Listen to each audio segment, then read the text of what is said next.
Hello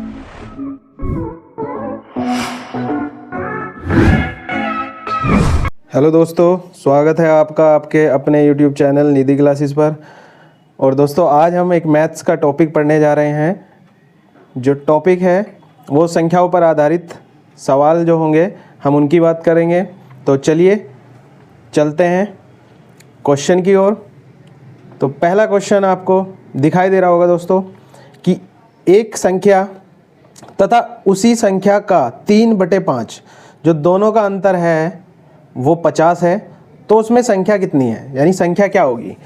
तो सबसे पहले हम क्या करेंगे, संख्या हमने माना कि x संख्या है, ठीक है, और उसी संख्या के 3/5 यानी -3x/5 दोनों का जो डिफरेंस है, अंतर है, वो 50। दोनों को इक्वल रख दो और फिर एलसीएम लेके इसको सोल्व कर दो और एलसीएम करके ये 5x - 3x/5 बराबर 50 के, और इनका अंतर जो है 2x/5 बराबर 50। तो 2 से 50 को आप काटोगे तो 25 आएगा और x का मान हो जाएगा 25 × 5 यानी 125। ठीक है, इसका एक शॉर्टकट मेथड भी है। वो क्या है, जब आपको कहा गया है कि उसी संख्या का 3/5 यानी हमने एक संख्या जो 5 है वो मेन संख्या है इसमें, ठीक है, और उसी का 3/5 यानी 5 मेन हो गई और 3 हमें उसका भाग निकालना था, तो उनका दोनों का जो अंतर आया वो 2 है। ठीक है, तो 2 के बराबर अंतर को रख दो। 2 का मान 50, 5 का मान कितना, यानी सवाल का जो आंसर होगा 125। ठीक है दोस्तों, चलिए चलते हैं अगले क्वेश्चन की ओर। क्वेश्चन क्या है, वह कौन सी संख्या है जिसे 13 से गुना करने पर उसमें 180 की वृद्धि हो जाती है।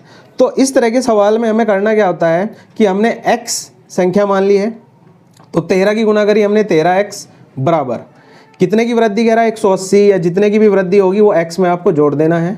ठीक है दोस्तों, तो आपको ये 12x, क्योंकि 13x में से x घटाओगे तो ये 12x रह जाएगा और 180 के बराबर हो जाएगा, तो x का मान आपका आ जाएगा 15। इस तरह के सवाल में हमें x को अगर हम निकाल दें तो हमें करना क्या है, जैसे वो कहे 13 से गुना करना है तो उसमें 1 कम कर दीजिए, उसे 12 मान लीजिए। अगर वो 14 गए तो उसे 13 मान लीजिए, ठीक है, और बराबर रख दो जितने की वृद्धि हो रही है, तो आपका आंसर वहीं से निकल जाएगा। ठीक है दोस्तों, चलिए चलते हैं अगले क्वेश्चन की ओर। क्वेश्चन क्या है, क्वेश्चन है इस तरह के, ये आपके एसएससी में, यूपी टेट वगैरह में इस तरह का सवाल जरूर बनता है। तो किसी संख्या को 296 से भाग देने पर 75 शेष बचता है, उसी संख्या को 37 से भाग देने पर क्या शेष बचेगा। अब 296 से अगर भाग देते हैं तो 75 शेष आता है, ठीक है, और 37 से भाग देंगे तो क्या शेष होगा। तो दोस्तों हम इसमें क्या करेंगे, सबसे पहले चेक करते हैं कि 296 को हम 37 से भाग कर सकते हैं या नहीं। अगर ये पूरा पूरा विभक्त होता है तो हम जो हमारा शेष है 75 शेष आता है उसको डायरेक्ट 37 से भाग कर देंगे, तो 37 दूनी 74, तो 74 जब 75 में से घटेगा तो कितना शेष बचेगा, 1 शेष बचेगा। यही आपका क्या होगा दोस्तों, आंसर होगा। चलिए चलते हैं अगले क्वेश्चन की ओर। सेम क्वेश्चन है, किसी संख्या को 114 से भाग देने पर 21 शेष बचता है, तो उसी संख्या को 19 से भाग देने पर क्या शेष बचेगा। करना क्या है, 19 से 114 पूरा पूरा कट रहा है, तो 19 से सीधा 21 को भाग दो, तो 19 ही कम 21, सॉरी 19 ही कम 19, और आपका कितना, तो ये 2 शेष बचा है आपका। ठीक है दोस्तों, चलिए चलते हैं अगले क्वेश्चन की ओर। क्वेश्चन क्या है, बहुत बढ़िया क्वेश्चन है। 6 क्रमागत प्राकृत संख्याओं में से पहली 3 संख्याओं का योग 27 दिया गया है। तो दोस्तों हमें इसमें x वगैरह का यूज नहीं करना है, क्योंकि सवाल जो है बेहद इंपॉर्टेंट है, एसएससी की परीक्षा में भी आ चुका है।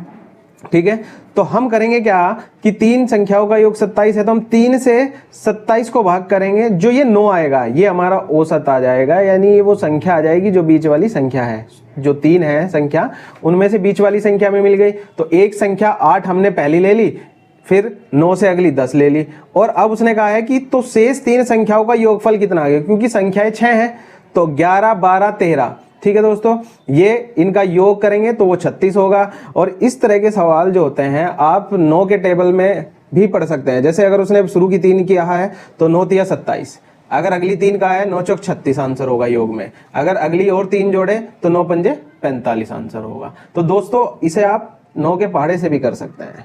चलिए चलते हैं अगले क्वेश्चन की ओर।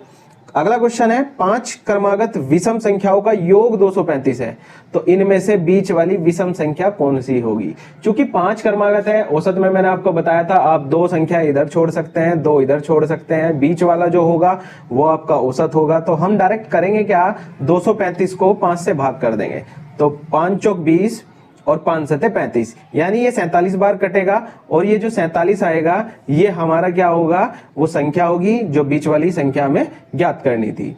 ठीक है दोस्तों, तो दोस्तों ये संख्याओं पर आधारित कुछ प्रश्न थे, ठीक है, और सारे सवाल अच्छे थे। तो अगर मेरी वीडियो आपको पसंद आ रही हो तो प्लीज इसे लाइक कीजिए, शेयर कीजिए, चैनल को सब्सक्राइब जरूर कीजिए और वीडियो को अंत तक देखा करें।